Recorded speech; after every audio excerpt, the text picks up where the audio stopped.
Xenia had peered at me closely from under her glasses. What do you want? Don't think anything wrong, but I need a... Let me close that window so I can get as loud as I want.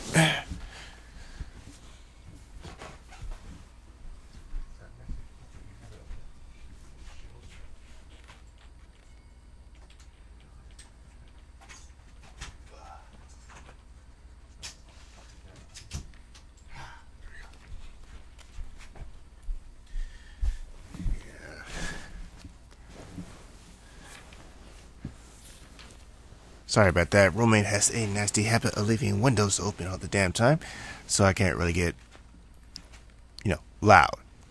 Because with this game, I like to get loud. Alright. Don't think anything wrong, but I need a... I didn't want to look like an idiot and decided to explain things carefully. I need some flour. Olga said that it's here. I understand that it sounds strange to keep the flour in the library, but I was sent to you, and it's needed for the cake to celebrate Shirik's rescue. Yes, I have the flour, and what's so strange about it? Xenia replied with surprise. At that second, I felt myself like I got a hit with a heavy weight in my head and lost the ability to understand anything at all. Flour in the library? Sure, what's so strange about it? Well, we're in Wonderland. We're in Dead Man Wonderland. I'm Alice. Now I'm gonna eat the magic mushroom and I'll be back home. Hey. Yeah? I was daydreaming. Wait here, I'll be right back. That's a good question. Why would she have flour in the library? She disappeared behind the bookshelves while I crisscrossed my hands and started walking. Oh, waiting. Sound of a trapdoor groaning on its hinges freaked me in the moment. Hey, you need some help? I inquired loudly. I'll deal with it. Xenia barked out at me. She seems to be in the basement, so I'll have to wait a little. Okie dokie. A few minutes passed, but Xenia still hasn't returned. I was starting to get worried as the door suddenly has flung open and Alyssa came into the library.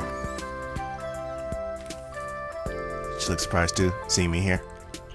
What are you doing here? Am I not allowed to be here? Is that really her? Alyssa was clearly overwhelmed a bit. Why do I care? She snorted off and headed to Xenia's table. And why are you here then? Alyssa measured me with her eyes carefully and almost opened the mouth to say something, but then seemed to change her mind and turned away, hiding her hands behind her back. Returning a book? I blurted the first thing from the top of my head. It's none of your business, she replied with a tint of hesitation. What book is it? Alyssa was silent. Oh, come on, let me see it. Wonder what does Miss High Voltage Keep Away reads. It's none of your business. Her voice was even less confident. Okay, I don't insist on anything. In fact, I was quite interested to find out what Alyssa was reading. Moreover, I was quite amused to see a book in her hands. TVs, movies, or a computer.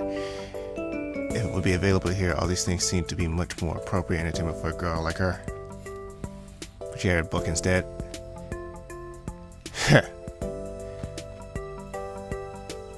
Stay on guard. Curiosity killed the cat. Anyway, it's Alyssa, and that means it could quickly turn into a total mess. Plus, I still have some ingredients to collect. Well, I'll come later. Alyssa left the library quickly without looking at me. It got me thinking what this book could be about if she's so ashamed about it. Ashamed Alyssa is something out of the ordinary by itself. But Alyssa ashamed about a book. But what's the point in guessing now? There's no way to find anything out. Finally, a deep groan. Xenia rang out, reaching each and every corner of the library. Grab it! I passed by the bookshelves and behind the perspiring librarian, sitting near the trapdoor leading to the basement and a small sack next to her. Well, they might have some sort of storehouse down there. Thanks. I took the sack and got out of the library. Thank goodness it wasn't too heavy, so I carried it down to Olga's cabin without too much effort. And next we stop by and see Electronic and the psychotic Sharik who tried to kill me.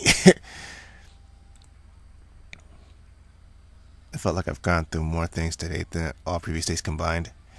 Thus, coming closer to the clubhouse, I even forgotten to think about how awkward it must be to look for sugar here. Why does it have boobs? Electronic looks ashamed and Shurik's like, yeah, I'm just making a robotic humanoid cat people. Shurik and Electronic were building something enthusiastically. They were so busy that they even didn't notice me. I looked closely. It was some kind of a robot, or at least the body of it. More so, this robot was a female and had ears. I don't want to make up theories about purposes of such a device for luminaries of camp cybernetics. Even though the design looked practically workable, I am undoubted about this robot to ever conquer Earth or at least be able to do anything on its own. Dude, that looks pretty fucking advanced. For the 80s, you know what I'm saying? But they seem to be enjoying the process more than the end result itself. And it was something we shared even though I didn't want to admit it. On the other hand, they weren't afraid of possible failure, criticism, or jokes. They were working together.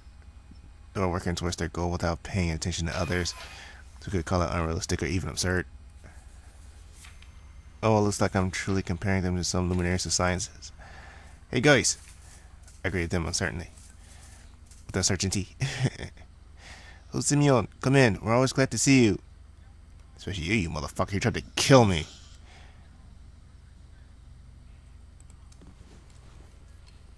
Actually wasn't already. You know, sorry for what happened yesterday. What, you trying to kill me? Yeah, it works both ways. You have the right to take my life.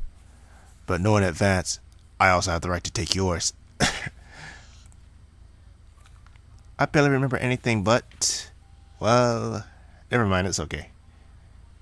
It's okay that you tried to murder me. You bastard. How can you forgive something like that?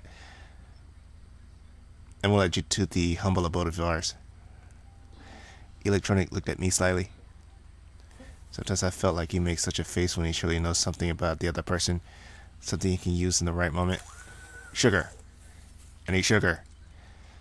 An image from an ancient video game suddenly came into mind, where some kind of unit like a builder or something cried out loud from all of his 5-pixel stature. Gold. We need more gold.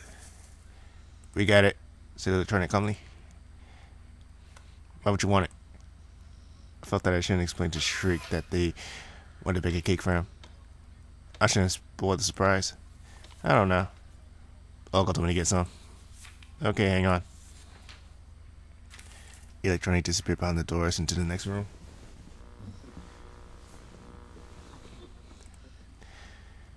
And why do you have sugar here? We're not in the canteen. When a food truck came last time, it was the last thing to unload. And given that our building is the closest one to the entrance, they decided to leave it here to save some effort. It's reasonable, isn't it? The door has opened, revealing Electronic holding a huge bag behind him. I really didn't know what would be the size of the cake, but that was obviously too much sugar. Well, thanks, but I don't need it. At all. So what the fuck was that sound? But where could we place it? Electronic gave me a surprised look. We don't have a place for it. You asked for sugar, so take it. Oops. Seems that the previous smile of his wasn't there without a reason. Maybe he'll help me then. It's not that far to carry. We were busy. He pointed his hand at the robot. I gazed at Sharik. You helped me in the end. He halted and then looked away in shame. I sighed, took the bag and headed to the door. Thanks anyway. Said I at parting, exerting myself. But I didn't manage it too far. Just after a mere 20 meters, I had to put the bag down to have a rest.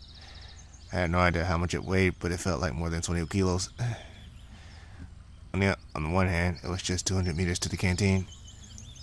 On the other hand, even such a distance with this payload on my shoulder, or eventually in my hands, or on my legs, or under my arm, or even on my head, looked impossible for me to cover. And as I set myself to move in minor sprints with prolonged pauses between them, so I could get there by night at least, I've heard a voice behind me. Maybe I can help you. Oh, it's Lena. I saw Lena in front of me. I don't think you can. Why? You don't think she could carry that weight? It was one of those moments when I painfully felt my dramatic look of good shape. I could bring a handcart. A handcart? I haven't thought about that myself. Because you're a dumbass. Yes, that would be great. Wait here, I'll be right back. She smiled and ran in the direction. She smiled and ran in the direction of the square. And what can I do without her? It's good that Lena isn't always that shy and can take the initiative sometimes. I start to think she seemed quite unusual now, with no trace of shyness on her face and actually the complete opposite, smile and confidence. That's because she knows you a little bit. You know, once shy people get to know somebody, they kind of open up more. But the more of a stranger you are to them, the more they kind of seem closed off, inaccessible, unreachable, like a distant island that you can never get to. The offer of help wasn't something extraordinary by itself, beginning it from Lena. A few minutes later, she came back with a smallish handcart. I put a bag down on it. Thanks. Don't mention it. She blushed and looked down. Oh, Lena, y'all know it's back. So I'll go then. Yeah, see you. And thank you again. I shouted after her. Sometimes I felt like there are two different persons living inside of Lena. But the second one, confident, happy, and sometimes even bold, appears just when she talks to me. Or am I making it up again? I thought that it would be better if I get all of the ingredients at once, so I headed to Olga's cabin with a handcart. Finally, it seems that everything was collected. I got the handcart with sugar outside and put the sack with flour on it, followed by 2 baskets of strawberry that fitted somehow in between. And beer was hidden under the shirt, just in case. The day was coming to its end, so I had to hurry, as cake itself needs some time to be baked. Of course, I'd rather enjoy lying down, closing my eyes and getting a decent sleep, but I just can't let Olga down. Indeed, after all the troubles, I even felt my personal responsibility for the success of this event. Coming to the square, I stopped for a moment to take a breath. It wasn't the cart that was heavy, it ran smoothly without any noticeable efforts required. Just any physical load caused pain to me now.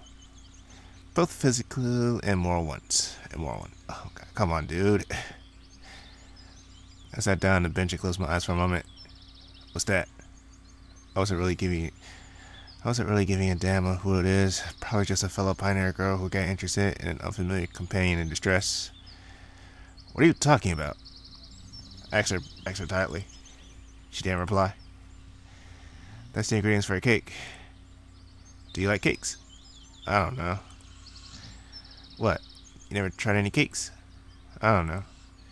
Obviously, girl couldn't get what I was talking about, but it didn't surprise me at that moment. I really wasn't interested in that conversation. I was so tired that I had zero intention to classify all our distinctions and tag them either as conversation or uncommon. I see. Come down to the canteen later and take a bite. Really? Really? And what are they made of? What? Asked with indifference. These. Cakes. Well, some flour, some sugar, various fillings. Now that's a quick question. Does she know what the cake's made of? And you have it all here. Yeah, sort of. And sugar? And sugar. Could you lend me a little? What for? That was over the top. So the gust of wind made me grab the cart and instinctively open my eyes. However, nobody was there. Am I daydreaming? I noticed though that sugar sack was untied in a small heap And I poured out. It could be that she was scared if I went and ran away. Having the sack fixed, I got up from the bench and continued my challenging strawberry way. There wasn't a single person near the canteen. No wonder the dinner they were still an hour away. I brought the handcart to the red exit and handed the food stuff to the camp cook. She must have been told already what to do with them, as she gave me such an unpleasant look. I'm not sure how long it takes to bake a cake, but she had to hurry, it seems. I just wanted to relax during the remaining time up to the dinner. In short, I was so tired that I sounded footsteps just waiting. My eyes were closed themselves. I guess I got so tired throughout the day that even didn't notice how someone came and patted me on the shoulder. Hi. Mika was standing before me. Yeah? I didn't need a mirror to imagine an expression of skepticism and annoyance on my face. Oh, excuse me, I must have interrupted you. No problem, I was just sitting here. Oh, alright then. Mika shined with a smile. I was just coming to dinner. I thought it's time already, and then it appeared to me that it's too early, but I decided to check just in case. Maybe it's not me who's mistaken, but the clock is. Well, not the clock. Clocks can't be mistaken. It's just that I misread it. She seemed to be ultimately confused now and thus went silent. It's still about half an hour before dinner. Oh, that's great. Now I'll sit here and wait with you if you won't mind. Frankly speaking, I wouldn't mind. You know I have some matters to attend to. I stood up quickly and left without saying goodbye and ignoring me cool as I always did, while she was screaming something after me. A minute later I got to the square and I sat on the bench with the firm intention to find a quiet and safe place here to wait for dinner. I think it's the first time since the last 4.5 days when I found myself like that. I wasn't just irritated because of some insignificant details, but indeed I was really angry. I completely stopped to care where I am and why I'm here. I didn't care about how to get out either. What was driving me mad is that I've always had to carry out some stupid tasks given out by the camp leader, and it was always me who gets into stupid situations and sometimes even ends up being a clown. If all of this is some alien tricks or a plot of the universal mind, they better consult with their psychiatrist. Oh my god, come on, dude. Whew. I gritted my teeth and clenched my fists. And the most annoying thing is that everything what happens seems to happen by itself somehow. I'd be happy not to carry back the circuit weighing a good pound, but I had no choice at all. I mean, any other option would lead to much worse consequences than emotional strain or hurt people, or hurt pride. Liana, who are you angry with? Liana was standing in front of me and smiling, and smiled slyly. Nobody. I answered absently, but my fist gave me away, just like that. Okay, it's up to you. You better tell me why did you run around the camp for the whole day with some kind of bags? I had to. I replied reluctantly. I guess it was food. Maybe it was. Leona was about to say something, but at that moment the bell sound came, calling the pioneers for dinner. I sighed in relief and quickly headed to the canteen, leaving Liana behind. Simeon, thank you very much. For what? The camp leader gave me a friendly smile. For the cake, of course. Sure, whatever. It was the exact moment I understood the true meaning of an idiom. Keep your thanks to feed the cat. What? Keep your thanks to feed your cat. We're gonna leave that alone for the sake of time. You haven't told anybody. This ought to be a surprise. Yeah. That's my bill, eh? And off you go to dinner. All going to her, pointing at the canteen. See, I stepped over the doorway slowly and started to look for a free place. Turned out there are plenty today, so I got a chance to eat alone. There was a fish with mashed potatoes for dinner. What a misfortune once again. I ended up half hungry. And then we had fish for lunch. Is it a fish only day today? He's complaining about the food. In Russia, you don't complain about food. You get what you get.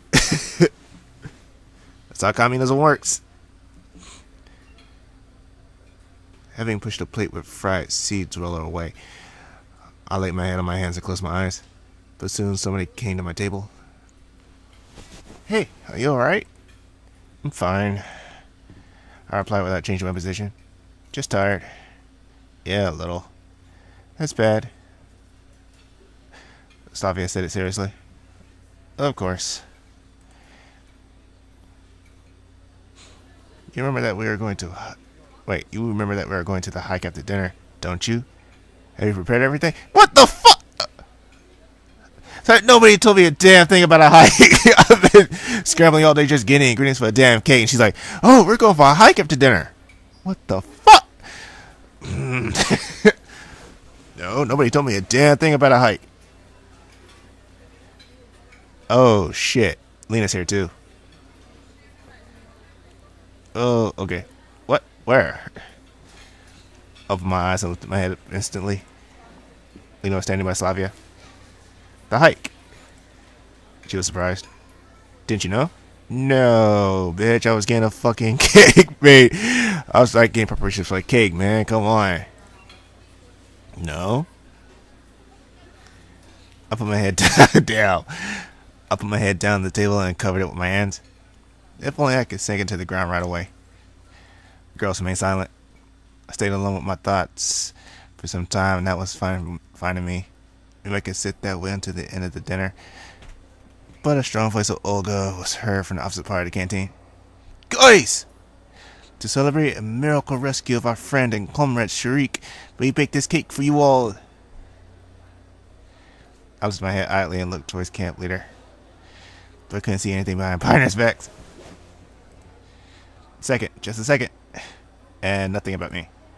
Nothing about me rescuing Sharik or gathering ingredients for the cake. What a bitch. As if that's how it ought to be. Well, it wouldn't be wrong to expect anything else from our camp leader. Let's go. Oh, we won't get our share. Slavia smiled. Let's go. Lena agreed. Yeah, sure. I got up with reluctance and tagged behind the girls. As we approached the Pioneer crowd, Olga was just putting the cake on the table center. And now... Dude! It's like, Uliana, she's going for that damn cake. I can't believe I wasn't able to finish this. Uliana rushed up from the Pioneer crowd and dived into the cake.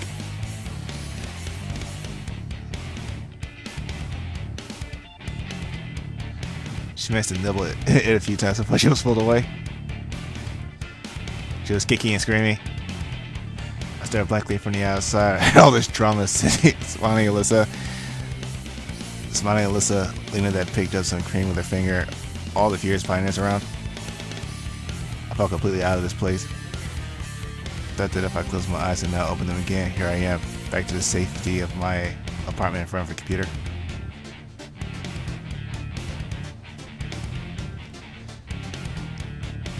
I blinked, but nothing changed. Only the noise and clutter became sharper.